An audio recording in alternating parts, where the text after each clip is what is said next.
Cold smoke brushed against her cheek, wafting through her hair.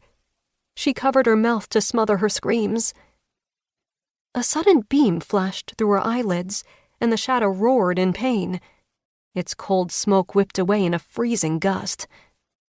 Dyna held up a hand to screen her vision from the blinding light streaming through her fingers. The hyalus tree.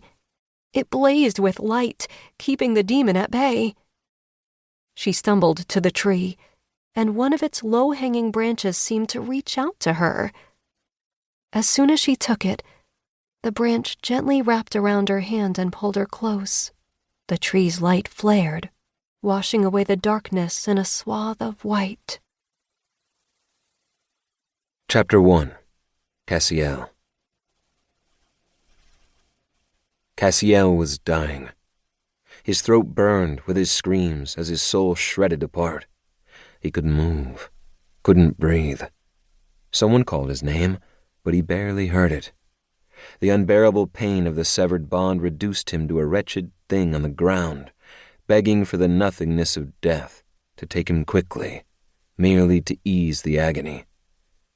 "Cassiel!" Ron dropped next to him.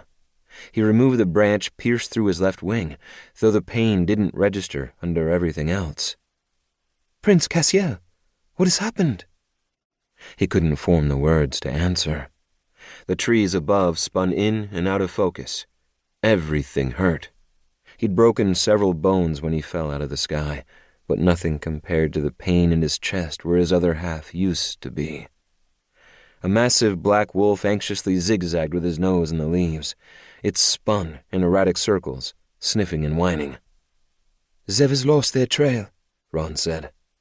The wolf howled at the sky, and the maddening sound rattled within the emptiness inside of him.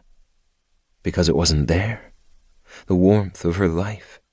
His connection to her every heartbeat. It was gone.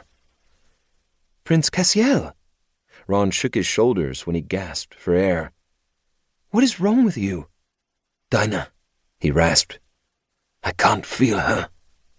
"What?" "Our bond. It's gone.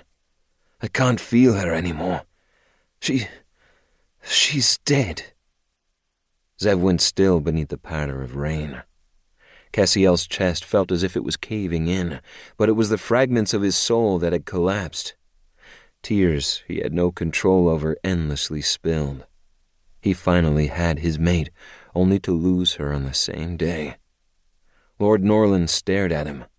His long blonde hair stuck to his face in wet strands, making his pointed ears more prominent. "No, it cannot be." "The bond is broken. That only means one thing." Zev's fur gave way to skin as he shifted, his wide yellow eyes on him. Cassiel wouldn't have minded if the lichen had killed him then. Anything would have been better than this unbridled torment. Zev turned away and slashed into a tree as he roared a cry. Cassiel covered his face. The world was crumbling around him, piece by piece, until he was falling into an abyss with no end. "Lady Dyna is not gone," Ron said firmly. "I do not believe it." Ron moved ahead, his agile steps careful as he studied the ground. He held out his hands as if to search for something in the air. Cassiel still, holding his breath. Zev watched him too, both of them grasping at the subtle rise of hope. When the elf went further into the trees with Fair, they scrambled after them. Stopping in a small glade, Ron pressed his palms flat in the mud, and they glimmered a teal blue with magic. "I feel the workings of a spell here. The mage must have cloaked their tracks with a veil. It's a powerful concealment spell. No trace of Lady Dyna can be found outside of it." A spell. Cassiel clung to Ron's words like a thorn. He inhaled the relief it gave him, even as doubt threatened to drag him under. "The Senna cast something similar when protecting our camp," Zev said, quickly yanking on a pair of pants. "It must be how Tan hid from the Aja king all this time." Cassiel had to do something. He needed to move. Now that there was a chance his bonded was alive, wild desperation took root.